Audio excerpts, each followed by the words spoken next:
Martine entra dans la salle d'un pas ferme. Carmen, sa mère, était assise dans son fauteuil roulant, le regard perdu par la fenêtre. C'était une journée chaude et le soleil brillait fort dehors. Martine soupira, irritée, en attrapant son sac. « Maman, on va sortir », dit Martine sans émotion. Carmen leva les yeux, essayant de croiser le regard de sa fille. « Sortir ? Où allons-nous, ma chérie ? » « Viens juste, maman. Ne pose pas de questions, » répondit Martine en poussant le fauteuil roulant hors de la maison. La vieille femme regarda autour d'elle, confuse, mais resta silencieuse. Martine luttait contre la culpabilité, mais elle était déterminée. Elle avait besoin de liberté. Elle avait déjà sacrifié beaucoup. Elles conduisirent pendant 1 heure en silence. Carmen essayait en vain de bouger les bras. Elle ne comprenait pas ce qui se passait, mais elle faisait confiance à Martine. Elle lui avait toujours fait confiance. Enfin, Martine arrêta la voiture sur une route déserte. Elle descendit et ouvrit la porte arrière où se trouvait le fauteuil roulant. Carmen commençait à percevoir la gravité de la situation. « Martine, que se passe-t-il? Pourquoi sommes-nous ici ?» demanda Carmen, la voix tremblante. Martine respira profondément, essayant de rester calme. « Maman, je ne peux plus. Je n'arrive plus à m'occuper de toi. Tu me retiens. Tu ruines ma vie. J'ai besoin de liberté, » dit Martine, évitant de regarder sa mère dans les yeux. Carmen sentit son cœur se serrer. « Martine, s'il te plaît, ne me laisse pas ici. J'ai besoin de toi.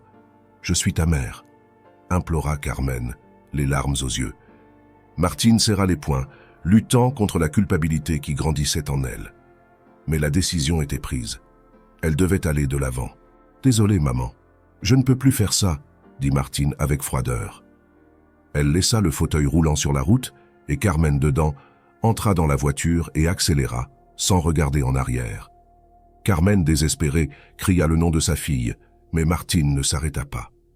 Alors que la voiture disparaissait au loin, Carmen pleurait seule, se sentant complètement abandonnée. Le soleil continuait à briller, indifférent à la souffrance de la vieille femme. Martine conduisit pendant un moment, essayant d'éloigner la culpabilité. Elle voulait croire qu'elle faisait la bonne chose. « Je mérite d'être heureuse », se répétait-elle, essayant d'ignorer les larmes qui commençaient à couler. Enfin, Martine gara la voiture dans un parc. Elle avait besoin d'un moment pour respirer. En regardant les gens autour d'elle, elle ressentit un vide profond, mais secoua la tête, repoussant tout doute. « Maintenant, je peux vivre ma vie comme je l'ai toujours voulu », pensa-t-elle, convaincue que sa décision était nécessaire. Pendant ce temps, Pierre et Anne, de modestes fermiers et parents de 5 enfants, revenaient du marché local dans leur vieille camionnette. La route déserte était bordée de champs et d'arbres, et le soleil commençait à se coucher à l'horizon. Soudain, Pierre aperçut quelque chose au bord de la route. « Anne, tu vois ça ?» demanda Pierre, en ralentissant. Anne regarda par la fenêtre et vit un fauteuil roulant abandonné. « Mon Dieu, Pierre, il y a quelqu'un là-bas !» s'exclama Anne, la main sur la poitrine. Pierre arrêta la camionnette et ils descendirent rapidement tous les deux. En s'approchant, ils virent une vieille dame visiblement faible et effrayée. « Madame, vous allez bien ? Que s'est-il passé ?» demanda Pierre, en s'agenouillant à côté de Carmen. Carmen les regarda avec des larmes dans les yeux. « Ma fille, elle m'a laissé ici. Je ne peux pas bouger, s'il vous plaît, aidez-moi, » dit Carmen, la voix tremblante. Anne posa la main sur l'épaule de Pierre. « Nous devons la ramener à la maison, Pierre. Nous ne pouvons pas la laisser ici, » dit Anne, déterminée. Pierre acquiesça, se levant et prenant le fauteuil roulant. Avec précaution, il la mit dans la camionnette. Carmen continuait de les regarder avec gratitude et désespoir. « Ne vous inquiétez pas, madame. Nous allons prendre soin de vous, » dit Pierre, essayant de la rassurer. En arrivant à leur modeste maison de campagne, les enfants de Pierre et Anne coururent pour aider. La petite salle fut rapidement transformée en un endroit confortable pour Carmen. « Maman, qui est cette dame ?» demanda un des enfants, curieux. « Elle va rester avec nous pendant un moment, mon fils. Nous devons lui montrer tout l'amour et la tendresse que nous avons, » répondit Anne avec un sourire gentil. Carmen fut placée dans une chaise confortable et Anne lui apporta une tasse de thé chaud. « Merci beaucoup, vous êtes très gentil, » dit Carmen, émue. Pierre s'assit à côté d'elle, tenant ses mains. « Racontez-nous plus sur ce qui s'est passé. Nous voulons aider du mieux que nous pouvons, » dit Pierre avec sincérité. Carmen raconta son histoire, des larmes coulant sur son visage. Anne essuya ses yeux, émue par la situation. « Ne vous inquiétez pas, Carmen. Vous êtes en sécurité ici avec nous. Nous allons prendre soin de vous comme si vous faisiez partie de notre famille, » promit Anne. Malgré les difficultés financières, Pierre et Anne traitèrent Carmen avec tout leur amour et respect. Les enfants s'attachèrent rapidement à elle, et la petite maison fut remplie de rire et de chaleur humaine. Pierre et Anne, avec leur cœur généreux, montrèrent que, même avec peu, il est possible de faire beaucoup. Carmen, bien que toujours attristée par l'abandon de sa fille, trouva une nouvelle famille qui l'accueillit avec un amour véritable. Les premiers jours à la ferme furent difficiles pour Carmen. Habituée à une vie plus confortable, elle dut s'adapter à la simplicité et aux routines de la vie à la campagne. Cependant, la bonté de Pierre, Anne et de leurs enfants lui fit rapidement se sentir chez elle. « Bonjour Carmen, avez-vous bien dormi ?» demanda Anne en apportant un plateau avec le petit déjeuner. « Oui Anne, j'ai dormi comme une pierre, merci pour tout », répondit Carmen avec un sourire sincère. Les enfants couraient dans la maison, riant et jouant. Pierre entrait et sortait, s'occupant des tâches de la ferme, toujours avec un sourire sur le visage. « Madame Carmen, voulez-vous faire un tour dans le jardin ? Le soleil est agréable aujourd'hui, » suggéra Pierre. « J'adorerais, Pierre. Merci, » répondit Carmen. Pendant que Pierre poussait le fauteuil roulant de Carmen dans le jardin, elle observait le paysage et ressentait une paix qu'elle n'avait pas éprouvée depuis longtemps. « Pierre, Anne, je veux vous remercier de m'avoir accueilli. Vous êtes une bénédiction dans ma vie, » dit Carmen émue. « Pas besoin de remercier, Carmen. Nous sommes heureux de vous avoir avec nous, » répondit Anne. Lors de l'une de ces conversations, Carmen commença à partager davantage sur sa vie passée. « J'ai toujours tout donné à ma fille, Martine. J'ai payé pour les meilleures études. Je lui ai donné tout ce que je pouvais.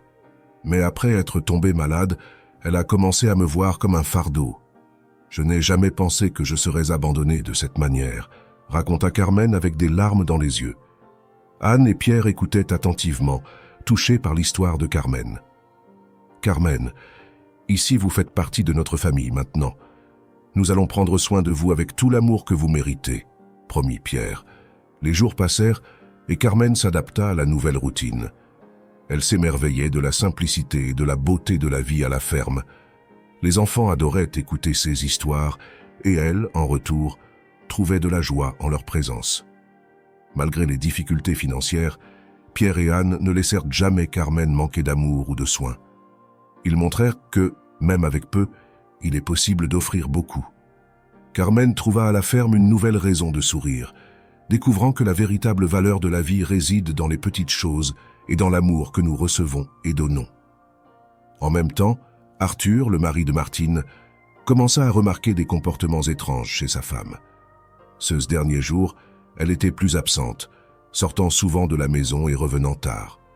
Le sourire qui illuminait autrefois son visage semblait maintenant forcé, et il y avait une inquiétude constante dans son regard. « Martine, ça va ?» demanda Arthur un soir, quand elle rentra plus tard que d'habitude. « Oui, bien sûr. J'étais juste occupée avec quelques affaires. Rien de grave, » répondit Martine, évitant de le regarder directement. Arthur remarqua qu'elle évitait de parler de sa mère, Carmen. Avant, Martine mentionnait toujours les soins et les difficultés, mais maintenant, le silence à propos de Carmen était assourdissant. « Et ta mère, comment va-t-elle » tenta Arthur, espérant obtenir une réponse qui ferait sens. « Ah, elle va bien, ne t'inquiète pas pour ça » dit Martine en détournant le regard. Au fil des jours, la méfiance d'Arthur ne faisait qu'augmenter. Il voyait Martine quitter la maison sans explication et éviter toute conversation sur Carmen. Déterminé à découvrir ce qui se passait, Arthur commença à enquêter par lui-même. Un après-midi, alors que Martine était sortie, Arthur décida de la suivre discrètement. Il vit Martine monter dans la voiture et partir en direction du centre-ville. En maintenant une distance de sécurité, Arthur la suivit dans les rues animées. Martine s'arrêta dans un café où elle rencontra un homme inconnu. Ils discutèrent un moment, et l'expression sérieuse sur le visage de Martine ne passa pas inaperçue. Arthur gara la voiture un peu plus loin et observa. Quand Martine et l'homme se séparèrent, il décida de la confronter. « Martine, qui était cet homme ?» « Et pourquoi es-tu si étrange ces derniers temps ?» demanda Arthur quand elle rentra à la maison. Martine hésita, la culpabilité et la peur commençant à transparaître dans ses yeux. « Il est juste un ami. Nous réglons quelques affaires. Rien dont tu devrais te préoccuper, » répondit Martine visiblement mal à l'aise. Arthur savait qu'elle cachait quelque chose, mais il décida de ne pas la presser davantage à ce moment-là. Il avait besoin de preuves concrètes pour comprendre toute la vérité. La méfiance était maintenant une ombre constante dans leur relation, et Arthur était déterminé à découvrir ce qui se passait réellement avec Carmen et Martine. Inquiet de la situation, Arthur décida d'intensifier sa recherche de réponses. Le lendemain, pendant que Martine était absente, il commença à appeler plusieurs maisons de retraite et hôpitaux dans l'espoir de trouver une piste sur Carmen. « Allô, bon après-midi. Ici Arthur. Je cherche des informations sur ma belle-mère, Carmen. Elle pourrait avoir été admise récemment, » disait Arthur à plusieurs reprises. À chaque réponse négative, son inquiétude grandissait. Après de nombreux appels infructueux, Arthur décida de visiter les maisons de retraite en personne. Il prit la voiture et commença à parcourir la ville, s'arrêtant dans chaque maison de retraite qu'il trouvait. À chaque visite, il décrivait Carmen et demandait si quelqu'un l'avait vue. Les réponses continuaient d'être négatives, mais Arthur ne renonçait pas. « Je dois la trouver », murmurait-il pour lui-même en se dirigeant vers la prochaine destination. Arthur poursuivit sa recherche infatigable, visitant maisons de retraite, hôpitaux et même en posant des questions dans de petits centres communautaires. À chaque endroit où il passait, son désespoir augmentait, mais aussi sa détermination. « Je vais découvrir la vérité quoi qu'il en coûte », se promit-il. Arthur rentra chez lui épuisé après une journée de recherches infructueuses pour Carmen. En entrant, il trouva Martine assise sur le canapé, jouant avec son téléphone. Il décida qu'il était temps de la confronter une bonne fois pour toutes. « Martine, nous devons parler », dit Arthur d'une voix ferme. Martine leva les yeux, surprise par le ton sérieux de son mari. « Qu'y a-t-il, Arthur ?» demanda-t-elle, essayant de paraître détachée. « C'est à propos de ta mère. Où est-elle, Martine ?» demanda Arthur, les bras croisés. Martine détourna le regard, jouant nerveusement avec ses cheveux. « Je t'ai déjà dit, elle va bien. »« Pourquoi es-tu si inquiet à ce sujet ?» répondit Martine, essayant de changer de sujet. Arthur s'approcha, les yeux fixés sur les siens. « Arrête de mentir, Martine. Je suis allé dans plusieurs maisons de retraite et hôpitaux aujourd'hui. Personne ne sait rien de ta mère. »« Où l'as-tu laissée ?» insista Arthur, la voix plus forte maintenant. Martine se leva, irritée. « Pourquoi me presses-tu ainsi ? Je t'ai dit que tout allait bien, » cria-t-elle, essayant de s'éloigner. Arthur attrapa son bras, ne lui permettant pas de s'échapper. « Martine, je sais que tu caches quelque chose. Dis la vérité, » exigea-t-il, la tension montant entre eux. Martine tira son bras, se libérant de son emprise. « Tu ne comprends pas, je n'en pouvais plus » s'exclama Martine, des larmes de frustration commençant à couler sur son visage. Arthur resta silencieux un moment, essayant d'absorber ce qu'elle venait de dire. « Qu'as-tu fait d'elle, Martine ?» demanda-t-il, la voix basse et pleine d'inquiétude. Martine se rassit sur le canapé, croisant les bras avec un regard défiant. « Je l'ai laissée sur une route déserte, Arthur. Je ne pouvais plus m'occuper d'elle. J'avais besoin de retrouver ma vie. Elle ruinait tout pour moi, » avoua-t-elle sans remords. Arthur ressentit un mélange de choc et de colère. « Comment as-tu pu faire ça, Martine ? C'est ta mère !» s'exclama-t-il, incapable de contenir son indignation. Martine le regarda, les yeux froids et résolus. « Je n'avais pas le choix. Je mérite d'être heureuse, Arthur. Elle était un fardeau, » répondit Martine sans une once de regret. Arthur secoua la tête, se sentant partagé entre la colère et la tristesse. « Cela ne justifie pas ce que tu as fait. Nous devons la retrouver, et vite. Je ne vais pas me reposer tant que je ne saurai pas qu'elle est en sécurité, » déclara-t-il déterminé. Martine se leva et tourna le dos à Arthur. « Fais ce que tu veux. Je ne changerai pas ma décision, » dit-elle, retournant s'asseoir sur le canapé. La tension entre eux était palpable. Arthur savait qu'il était seul dans cette recherche de Carmen, mais il était déterminé à corriger cette injustice, quoi qu'il en coûte. La relation entre Martine et Arthur était sérieusement ébranlée, et la quête de Carmen ne faisait que commencer. Pendant ce temps, Anne était dans la chambre en train d'aider Carmen à se changer après un bain. La vieille dame était assise dans son fauteuil roulant, tandis qu'Anne la nettoyait délicatement et changeait ses couches. L'atmosphère était calme, seuls les sons doux de la maison en arrière-plan. « Anne, puis-je te poser une question ?» commença Carmen, la voix tremblante. Anne regarda Carmen avec un sourire accueillant. « Bien sûr, Carmen. Ce que tu veux, » répondit Anne, continuant son travail. « Suis-je un fardeau pour vous ?» demanda Carmen, les larmes aux yeux. Anne s'arrêta et prit les mains de Carmen. « Ne dis jamais ça, Carmen. Tu n'es pas un fardeau. Tu fais partie de notre famille maintenant, et nous t'aimons, » dit Anne avec sincérité. Carmen laissa échapper un profond soupir. « Merci, Anne. Je ne sais pas comment te remercier, toi et Pierre, pour tout ce que vous faites pour moi, » dit Carmen, émue. Anne sourit et caressa le visage de Carmen. « Tu n'as pas besoin de nous remercier, Carmen. Nous sommes heureux de t'avoir avec nous, » répondit Anne. Carmen regarda le plafond, se remémorant son passé. « J'étais si indépendante, si pleine de vie. Tout a changé si vite, » commença Carmen, la voix lointaine. « Que s'est-il passé, Carmen? Comment es-tu arrivée dans cette condition ?» demanda Anne, s'asseyant à côté d'elle. Carmen respira profondément avant de continuer. « C'était un AVC. J'étais seule à la maison quand c'est arrivé. Je suis restée des heures sans pouvoir bouger avant que quelqu'un ne me trouve. Les médecins ont dit que je ne pourrais plus jamais marcher ni bouger mes bras. Ce fut un choc, mais j'ai essayé de m'adapter, » expliqua Carmen, les larmes coulant sur son visage. Anne serra la main de Carmen, lui offrant du réconfort. « Cela a dû être très difficile pour toi, » dit Anne avec compassion. « Oui, mais Arthur, mon gendre, m'a proposé de vivre avec eux. Il semblait si sincère, et je croyais que c'était aussi le souhait de ma fille, Martine. Je pensais que tout allait bien, » continua Carmen, la voix brisée. Anne regarda Carmen, ressentant sa douleur. « Et qu'est-il arrivé ensuite ?» demanda Anne doucement. « Je ne sais pas où j'ai failli avec Martine. Je lui ai toujours tout donné, les meilleures études, tout l'amour que je pouvais, mais d'une manière ou d'une autre, elle a commencé à me voir comme un poids. Je n'aurais jamais pensé qu'elle pourrait m'abandonner ainsi, » dit Carmen, les larmes coulant librement maintenant. Anne embrassa Carmen, essayant de calmer son cœur brisé. « Carmen, tu n'as pas failli. Martine a pris une décision cruelle, mais cela ne définit pas qui tu es. Tu es une personne merveilleuse, et nous sommes chanceux de t'avoir ici avec nous, » dit Anne avec fermeté. Carmen sourit à travers ses larmes. « Merci Anne, vous m'avez fait me sentir valorisée et aimée à nouveau.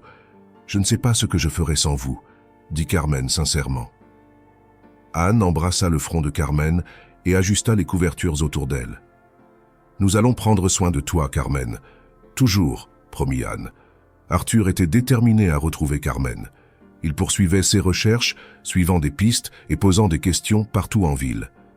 Un jour, en discutant avec un commerçant local, il entendit parler d'une famille modeste qui avait trouvé une vieille dame sur une route déserte. « Vous avez dit qu'une famille l'avait trouvée ?» demanda Arthur, impatient. « Oui, j'ai entendu dire que Pierre et Anne, les fermiers qui vivent à quelques kilomètres d'ici, ont récemment accueilli une vieille dame. Ce sont des gens très bons, toujours prêts à aider, » répondit le commerçant. Avec cette nouvelle information, Arthur ne perdit pas de temps. Il prit la voiture et conduisit jusqu'à la ferme de Pierre et Anne. En arrivant, il fut surpris par la simplicité et la beauté du lieu. La maison, bien que modeste, émanait une chaleur accueillante. Pierre était dans les champs, travaillant, lorsqu'il vit la voiture d'Arthur s'approcher. Il laissa ses outils de côté et se dirigea vers le visiteur. « Puis-je vous aider ?» demanda Pierre en essuyant ses mains sur son pantalon. « Bonjour, je suis Arthur. Je cherche ma belle-mère, Carmen. J'ai entendu dire que vous l'aviez trouvée, » dit Arthur, l'espoir dans la voix. Pierre acquiesça. « Oui, nous avons trouvé Carmen sur une route déserte. »« Veuillez entrer et je vais appeler ma femme, Anne, » répondit Pierre en guidant Arthur vers la maison. Anne était à l'intérieur, s'occupant de Carmen. Lorsque Pierre entra avec Arthur, Carmen regarda, surprise et émue, son gendre. « Arthur !» s'exclama Carmen, les larmes coulant sur son visage. Arthur courut vers Carmen et prit ses mains. « Carmen, Dieu merci, tu vas bien. J'étais tellement inquiet, » dit Arthur, visiblement soulagé. Anne observait la scène avec un doux sourire. « Nous l'avons trouvée et amenée ici. Nous prenons soin d'elle depuis, » expliqua Anne. Arthur regarda Anne et Pierre, ressentant une profonde gratitude. « Je ne sais pas comment vous remercier pour cela. Vous lui avez sauvé la vie, » dit Arthur, ému. Pierre posa la main sur l'épaule d'Arthur. « Il ne faut pas nous remercier. C'est ce que toute personne décente ferait. Carmen fait partie de notre famille maintenant, » répondit Pierre, avec un sourire chaleureux. Arthur fut touché par la bonté et la générosité de Pierre et Anne. Il regarda autour de lui et vit comment Carmen était bien soignée et entourée d'amour. « Vous êtes des personnes incroyables. Je n'oublierai jamais ce que vous avez fait pour Carmen, » dit Arthur sincèrement. Pendant qu'il parlait, Carmen ressentit une vague de soulagement et de bonheur. Elle savait que, peu importe ce qui se passait, elle était entre de bonnes mains. Arthur promit de faire tout ce qu'il pouvait pour soutenir Pierre et Anne, s'assurant que Carmen continuerait à recevoir l'amour et les soins qu'elle méritait. Arthur rentra chez lui le cœur lourd. L'image de Carmen étant si bien soignée par Pierre et Anne contrastait fortement avec l'abandon cruel que Martine avait infligé à sa propre mère. Il savait qu'il devait confronter Martine et que cette conversation changerait tout. En entrant chez lui, il trouva Martine assise sur le canapé, distraite par la télévision. Elle leva les yeux quand Arthur entra, mais son sourire disparut en voyant l'expression sérieuse sur son visage. « Arthur, qu'est-ce qui se passe ?» demanda Martine, essayant de paraître détachée. Arthur ferma la porte derrière lui et marcha vers elle, son regard plein de détermination et de tristesse. « J'ai trouvé ta mère, Martine, » dit-il, la voix chargée d'émotion. Martine resta silencieuse un moment, surprise par la nouvelle, mais elle tenta rapidement de dissimuler sa réaction. « Ah oui?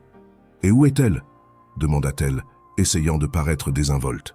« Elle est soignée par une famille modeste, Pierre et Anne, qui l'ont trouvée sur la route déserte où tu l'as abandonnée, » répondit Arthur, la colère commençant à transparaître dans sa voix. Martine leva les yeux au ciel, irritée. « Donc tu as découvert. Et alors ? Je ne pouvais plus m'occuper d'elle, Arthur. Elle détruisait ma vie, » dit Martine sur la défensive. Arthur sentit un nœud dans sa gorge, la déception et la fureur grandissant en lui. « Martine, c'est ta mère. Comment as-tu pu lui faire ça ?» s'exclama-t-il, la voix tremblante. Martine se leva, croisant les bras. « J'ai fait ce que je devais faire. Tu ne comprends pas combien c'était difficile pour moi. Je mérite d'être heureuse, Arthur. Elle était un fardeau, et je ne pouvais plus le supporter, » dit Martine sans un soupçon de remords. Arthur secoua la tête, incrédule. « Je ne crois pas que tu dises ça. Ta mère a toujours tout fait pour toi. Et c'est ainsi que tu la remercies? En l'abandonnant comme un objet jetable ?» demanda-t-il, les yeux pleins de larmes. Martine soupira, impatiente. « Je t'ai déjà dit, je ne pouvais plus, je ne vais pas m'excuser de vouloir vivre ma vie, » répondit-elle froidement. Arthur sentit un poids sur son cœur. Il savait qu'il ne pouvait pas continuer avec une personne aussi insensible et cruelle. « Martine, je ne peux plus rester avec toi. Ton manque de compassion et la cruauté envers ta propre mère me montrent que tu n'es pas la personne que je pensais que tu étais, » dit Arthur avec fermeté. Martine le regarda, choquée. « Tu me quittes à cause d'elle » demanda-t-elle, incrédule. « Oui, je le fais. Je ne peux pas vivre avec quelqu'un qui traite sa propre mère de cette manière.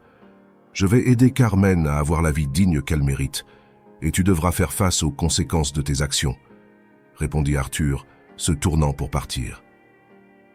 Martine resta figée, stupéfaite, tandis qu'Arthur ramassait ses affaires et quittait la maison. La porte se ferma derrière lui, laissant Martine seule avec ses pensées. Arthur savait qu'il prenait la bonne décision, et bien que son cœur soit lourd, il sentait qu'il faisait enfin ce qu'il fallait pour Carmen et pour lui-même. Carmen était assise sur la véranda de la ferme, observant les enfants jouer autour. Pierre et Anne étaient à ses côtés, discutant des tâches de la journée. Arthur, qui passait maintenant beaucoup de temps avec la famille, était là aussi, aidant comme il pouvait. « Pierre, Anne, puis-je vous parler un moment ?» dit Carmen d'un ton sérieux. Pierre et Anne échangèrent un regard et s'approchèrent de Carmen, s'asseyant à ses côtés. « Bien sûr, Carmen, de quoi as-tu besoin ?» demanda Anne, inquiète. Carmen respira profondément, regardant le couple avec gratitude. « Vous avez été incroyable avec moi. Vous m'avez accueilli, soigné et fait sentir comme partie de votre famille. Je veux que vous sachiez combien cela signifie pour moi, » commença Carmen, les yeux brillants d'émotion. Il ne faut pas nous remercier, Carmen. C'était le minimum que nous pouvions faire, répondit Pierre en lui tenant la main. Je sais, Pierre. Mais je veux faire quelque chose pour vous. J'ai un héritage important, des économies accumulées au fil des années. J'ai décidé que vous serez mes héritiers. Vous méritez bien plus que ceux que je peux donner. Mais c'est le minimum que je puisse faire pour rendre tout l'amour et la bonté que vous avez montré, dit Carmen avec fermeté. Anne et Pierre furent surpris, regardant Carmen sans savoir quoi dire. « Carmen, nous ne pouvons pas accepter cela. Tu nous donnes déjà tellement avec ta présence et ta sagesse, » dit Anne émue. Arthur, qui écoutait la conversation, intervint. « Vous le méritez, Anne. Pierre, Carmen fait ce qu'il faut. Vous lui avez sauvé la vie et lui avez donné une nouvelle famille. Il est juste qu'elle veuille vous remercier d'une certaine manière, » dit Arthur, soutenant la décision de Carmen. Pierre secoua la tête, encore incrédule. « Nous n'avons pas fait cela en attendant quelque chose en retour, Carmen. Nous l'avons fait parce que c'était la bonne chose à faire, » répondit Pierre. « Je le sais. Et c'est exactement pour cette raison que je veux que vous acceptiez. Vous êtes la famille que j'ai toujours désiré avoir. Je veux que vous viviez sans soucis financiers et que vous continuiez à aider les autres comme vous m'avez aidé, » insista Carmen avec un sourire affectueux. Anne essuya une larme qui coulait sur son visage et regarda Pierre qui acquiesça légèrement. « Nous acceptons, Carmen. Pas pour l'argent, mais parce que nous savons que cela te rendra heureuse. Nous honorerons ta générosité et continuerons à faire le bien, » dit finalement Anne. Carmen sourit, soulagée et heureuse. « Merci du fond du cœur. Vous êtes ma famille, et je suis tellement reconnaissante de vous avoir trouvé, » dit Carmen, en tenant les mains d'Anne et Pierre. Arthur s'approcha et posa la main sur l'épaule de Carmen. « Nous allons veiller à ce que tout soit formalisé correctement. Vous méritez chaque centime et bien plus encore, » affirma Arthur. Le moment fut marqué par des embrassades et des larmes de bonheur. La bonté et la gentillesse de Pierre et Anne furent récompensées de manière inattendue, et Carmen ressentit une profonde paix, sachant que son héritage aiderait la famille qui l'avait accueillie avec tant d'amour. Martine, ignorant l'héritage de Carmen, fut surprise de découvrir par une conversation anodine que sa mère prévoyait de laisser une fortune considérable à Pierre et Anne, les fermiers qui l'avaient retrouvée. Furieuse et déterminée à récupérer l'argent, elle décida de manipuler Arthur et les fermiers pour obtenir ce qu'elle voulait. Arthur était à la ferme, aidant Pierre avec quelques tâches, lorsque Martine apparut de manière inattendue. Elle descendit de la voiture avec une expression calculée de préoccupation et de regret. « Arthur, Pierre, Anne, je dois vous parler, » dit Martine, essayant de paraître sincère. Arthur la regarda avec méfiance, connaissant déjà ses véritables intentions. « Que veux-tu » demanda-t-il froidement. « J'ai appris que ma mère veut vous laisser son héritage. C'est absurde » s'exclama Martine, tentant de paraître choquée et indignée. Pierre et Anne échangèrent un regard, surpris par l'arrivée soudaine de Martine. « Martine, ta mère a pris cette décision parce que tu l'as abandonnée. Nous l'avons trouvée et soignée quand tu l'as laissée seule et démunie, » dit Anne avec fermeté. « Vous ne comprenez pas. Ma mère n'est pas dans son bon sens. Elle ne sait pas ce qu'elle fait. Arthur, tu dois m'aider à convaincre tout le monde que c'est une erreur, » implora Martine, tentant de jouer sur les sentiments de son mari. Arthur secoua la tête, dégoûté. « Martine, tu as déjà montré qui tu es vraiment. Je ne suis pas surpris que tu essaies de manipuler tout le monde pour obtenir ce que tu veux. Mais cela n'arrivera pas, » dit Arthur avec fermeté. Martine, réalisant que ses tentatives ne fonctionnaient pas, essaya une autre approche. « Arthur, s'il te plaît, pense à notre vie ensemble. Nous avons besoin de cet argent, » dit-elle, en essayant de toucher sa main. Arthur retira sa main, s'éloignant d'elle. « Martine, je sais pour ton amant, je sais que tu me trompes. Il n'y a plus rien que tu puisses dire ou faire qui changera ma décision. Je te quitte, » dit Arthur avec détermination. Martine resta silencieuse, surprise et furieuse à la fois. « Comment as-tu découvert cela ?» demanda-t-elle, incapable de cacher son mépris. « Cela n'a plus d'importance maintenant. Ce qui compte, c'est que tu as montré ton vrai visage. Je ne peux plus rester avec toi. Pierre, Anne et Carmen sont la vraie famille que je veux avoir, » répondit Arthur avec fermeté. Pierre et Anne se rapprochèrent de Carmen, offrant leur soutien silencieux. « Martine, tu dois partir. Il n'y a pas de place pour toi ici, » dit Pierre d'un ton autoritaire. « Martine, n'ayant plus rien à dire, retourna à sa voiture avec colère. Elle savait qu'elle avait perdu la bataille, mais sa cupidité et sa cruauté l'avaient laissée sans aucun soutien. Arthur observa Martine partir, sentant un poids se lever de ses épaules. Il se tourna vers Pierre, Anne et Carmen, se sentant soulagé d'être enfin libéré de l'influence toxique de Martine. « Continuons à prendre soin de Carmen et assurons-nous qu'elle ait la vie tranquille qu'elle mérite », dit Arthur avec un sourire sincère. Pierre, Anne et Carmen acquiescèrent, unis par l'expérience qui les avait encore plus rapprochés. Avec la situation de Martine résolue, Arthur se concentra sur l'aide à Carmen pour formaliser le transfert de l'héritage à Pierre et Anne. Il voulait s'assurer que tout soit fait correctement et que la générosité de Carmen soit reconnue légalement. Dans le bureau d'un avocat local, Carmen, Arthur, Pierre et Anne étaient réunis. L'avocat, M. Garcia, expliquait les détails du processus. « Carmen, nous avons besoin que vous approuviez ces documents pour formaliser le transfert de l'héritage à Pierre et Anne. Cela garantira qu'ils soient les héritiers légaux de votre fortune, » dit M. Garcia en passant les papiers à Carmen. Carmen, ne pouvant pas bouger les épaules, regarda Arthur qui était à ses côtés. « Arthur, peux-tu signer à ma place comme nous en avons discuté auparavant ?» demanda Carmen. Arthur acquiesça. « Bien sûr, Carmen, je vais signer en tant que votre représentant légal, » répondit-il.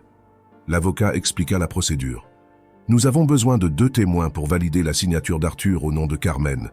Pierre et Anne, pouvez-vous être ces témoins ?» demanda M. Garcia. Pierre et Anne acceptèrent volontiers et le processus de signature commença. Arthur signa les documents tandis que Pierre et Anne observaient et attestaient de la validité de la signature. « Carmen, confirmez-vous que vous souhaitez transférer votre héritage à Pierre et Anne ?» demanda M. Garcia, formalisant la procédure. « Oui, je le confirme. Pierre et Anne méritent cet héritage pour tout, ce qu'ils ont fait pour moi, » affirma Carmen avec détermination. Une fois les papiers signés et validés, M. Garcia les prit et commença à organiser les documents. « Très bien, maintenant que tout est formalisé, Pierre et Anne sont officiellement les héritiers de l'héritage de Carmen, » dit l'avocat, confirmant la procédure. Soudain, la porte du bureau s'ouvrit brusquement. Martine entra, le visage marqué par une détermination désespérée. « Cela ne peut pas arriver !» cria Martine en s'avançant vers la table. Arthur se leva rapidement, se plaçant entre Martine et les autres. « Martine, tu n'as rien à faire ici. La décision a déjà été prise et formalisée, » dit-il fermement. « Je ne vais pas permettre cela. Cet argent est à moi de droit, » cria Martine, essayant de saisir les documents. Carmen regarda Martine avec tristesse, mais aussi avec une fermeté qu'elle n'avait jamais montrée auparavant. « Martine, j'ai fait mon choix. Pierre et Anne m'ont sauvé, ont pris soin de moi quand tu m'as abandonné. Ils méritent cet héritage, et rien de ce que tu dis ou fais ne changera cela, » affirma Carmen, sa voix pleine de conviction. Martine regarda autour d'elle, voyant la détermination sur tous les visages. Elle réalisa qu'il n'y avait plus rien qu'elle puisse faire. « Ce n'est pas fini », murmura Martine, avant de quitter le bureau en claquant la porte derrière elle. Arthur se tourna vers Carmen, Pierre et Anne. « Je suis désolé pour cela, mais maintenant tout est résolu. Vous méritez cet héritage et nous allons de l'avant, » dit-il avec un sourire encourageant. Pierre et Anne acquiescèrent, encore émus par tout ce qui s'était passé. « Merci Arthur. Merci Carmen. Nous honorerons cette confiance, » promit Pierre, serrant la main d'Arthur. « Et nous continuerons à prendre soin de toi, Carmen, comme nous l'avons toujours fait, » ajouta Anne, en serrant affectueusement Carmen dans ses bras. Le transfert de l'héritage était formalisé, et la véritable famille de Carmen se préparait à un avenir radieux, fondé sur l'amour, la gratitude et la bonté qui les avaient tous réunis.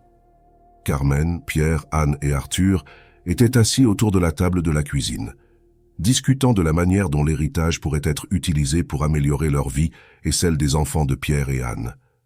L'atmosphère était optimiste et pleine d'espoir. Les enfants jouaient dans la cour, inconscients des conversations des adultes, mais le climat était de joie et d'espoir. « Carmen, ta générosité a vraiment changé nos vies. Nous avons beaucoup d'idées sur la façon d'utiliser cet argent pour le bien, » dit Pierre en souriant.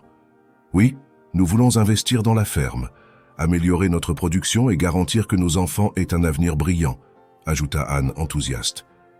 Arthur acquiesça, approuvant le plan. « Je pense que c'est une excellente idée. Vous pourrez encore grandir et aider d'autres personnes également. C'est exactement ce que Carmen voulait, dit-il. Carmen, observant le bonheur et l'excitation sur les visages de Pierre et Anne, ressentit une paix profonde. Savoir que mon argent va à des personnes qui m'ont vraiment valorisé et qui ont pris soin de moi, c'est tout ce que je pouvais souhaiter. « Vous êtes ma famille maintenant », dit Carmen émue, « et nous le serons toujours, Carmen. Nous veillerons à ce que ton héritage profite non seulement à notre famille, mais à toute la communauté, » promit Pierre. Arthur ajouta, « Nous pouvons commencer par améliorer l'infrastructure de la ferme. Un système d'irrigation efficace et quelques machines neuves peuvent augmenter la production et faciliter le travail. De plus, nous pourrions créer une réserve pour l'éducation de tes enfants, Pierre. Ils méritent d'avoir toutes les opportunités. » Anne acquiesça, enthousiaste. « Nous pouvons aussi penser à agrandir la maison. Avec plus d'espace, nous pourrions accueillir plus de personnes dans le besoin, tout comme nous l'avons fait avec Carmen. Cet héritage n'est pas seulement un cadeau pour nous, mais une chance de transformer des vies. » Carmen, écoutant les plans, se sentit profondément heureuse. La générosité et la bonté de Pierre et Anne l'émouvaient. « Vous avez des cœurs merveilleux. Je suis sûr que cet héritage sera utilisé pour faire le bien.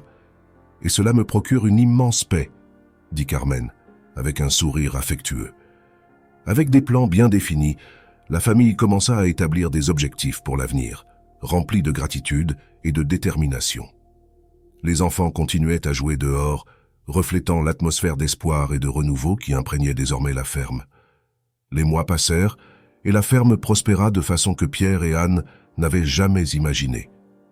L'héritage de Carmen permit de faire des améliorations significatives, un nouveau système d'irrigation, des équipements agricoles modernes et l'agrandissement de la maison. La récolte fut abondante et Pierre et Anne purent employer plus de personnes de la communauté, aidant ainsi d'autres familles en difficulté. Carmen vécut heureuse avec Pierre et Anne, se sentant véritablement partie de la famille qui l'avait accueillie. Elle s'émerveillait de la simplicité et de l'amour présents dans chaque détail de la vie à la ferme. Chaque jour, elle se sentait plus valorisée et aimée. Arthur, séparé de Martine, continua sa vie en paix, sachant qu'il avait fait le bon choix. Il continuait de rendre visite à Carmen fréquemment, aidant à la ferme et maintenant des liens solides avec sa nouvelle famille. Il trouvait satisfaction à voir le bonheur de Carmen et la prospérité que son héritage avait apporté. « Carmen, tu ne peux pas imaginer combien ta générosité a changé nos vies, » dit Arthur lors d'une visite en observant Pierre et Anne travailler à la ferme. « Voir votre bonheur et savoir que j'ai fait le bon choix est la plus grande récompense que je puisse recevoir, » répondit Carmen avec un sourire serein. Martine, quant à elle, affronta les conséquences de ses actions. Sans le soutien d'Arthur et rejetée par sa mère, elle dut faire face à la solitude et à la culpabilité. Elle tenta de continuer sa vie, mais l'absence d'amour et de soutien véritable rendit tout plus difficile. Elle réalisa trop tard la valeur de l'amour et de la gratitude, apprenant à ses dépens la leçon que la vie lui imposait. « Comment ai-je pu être si aveugle et égoïste ?» murmurait Martine pour elle-même, réfléchissant à ses erreurs. L'histoire de Carmen, Pierre, Anne et Arthur est un puissant témoignage de l'importance de l'amour, de la gratitude et du respect envers les parents. La véritable richesse ne réside pas dans l'argent, mais dans les relations significatives et le soin mutuel. Carmen trouva paix et bonheur dans un foyer où elle était véritablement valorisée et son héritage de bonté continuera d'inspirer ceux qui l'entourent. Pierre, Anne, Arthur, vous êtes ma véritable famille et je ne pourrais pas être plus heureuse, dit Carmen entourée de ceux qui l'aimaient. La lumière de la ferme, désormais prospère, reflétait la lueur de l'amour et de la gratitude qui unissaient tous ses habitants. La bonté de Carmen et la générosité de Pierre et Anne avaient créé un avenir radieux et prometteur, un témoignage éternel que l'amour et la compassion prévalent toujours.